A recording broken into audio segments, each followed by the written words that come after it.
Western toilet மூடி வைக்க பழகிக் கொள்ளுங்கள், இல்லையென்றால் பிரச்சனை தான். வீடுகள், அலுவலகங்கள், பொது கழிப்பறைகள் மற்றும் உணவகங்களில் மேற்கத்திய கழிப்பறைகள் பயன்படுத்துகின்றன. இது பயன்படுத்த எளிதானது. மேற்கத்திய கழிப்பறை பயனாளர்கள் எப்பொழுதும் மூடியை திறந்து வைப்பார்கள். இது ஒரு நல்ல பழக்கம் அல்ல என்று ஆய்வுகள் மற்றும் சுகாதார அறிக்கைகள் காட்டுகின்றன. கழிப்பறையை பயன்படுத்திய பிறகு இருக்கையை மூடி விட வேண்டும்.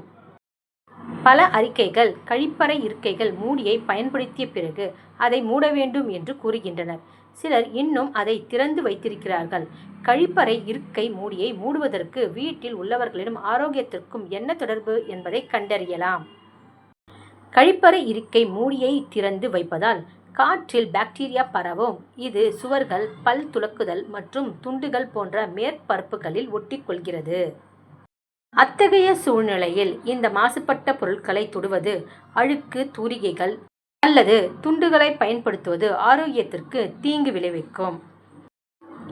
இது தவிர கழிப்பறை கிருமிநாசிகளை தினமும் பயன்படுத்துவது, அடிக்கடி கைகளை கழுவுவதும் பாக்டீரியா பரவுவதற்கு தடுப்பதில் பயனுள்ளதாக இருக்கிறது.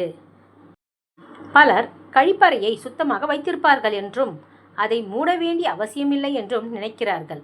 உங்கள் கழிப்பறை எவ்வளவு சுத்தமாக இருந்தாலும் மூடியை மூடி வைப்பது ஒரு நல்ல பழக்கம். தினமும் பயன்படுத்தும் பொழுது குளியலறை கொஞ்சம் அழுக்காகிவிடும். அத்தகைய சூழ்நிலையில் கழிப்பறை இருக்கை மூடியை மூடுவது உங்கள் குளியலறை சுத்தமாக தோன்றும். பயன்பாட்டிற்கு பிறகு இருக்கையை மூடியை மூடுவது நல்லது. குழந்தைகள் திறந்த கழிப்பறை இருக்கைகளாக அதிக அளவில் ஈர்க்கப்படுகிறார்கள். இதுபோன்ற சூழ்நிலையில் குழந்தைகள் தங்கள் கைகளால் அந்த கழிப்பறை இருக்கைகளை தொடுவதை தடுக்க இந்த முறை பயனுள்ளதாக இருக்கும். இது தவிர குழந்தைகள் சில அத்தியாவசிய பொருட்களையும் அதில் வீசலாம். எனவே மூடியை மூடி வைப்பதற்கு பாதுகாப்பானது.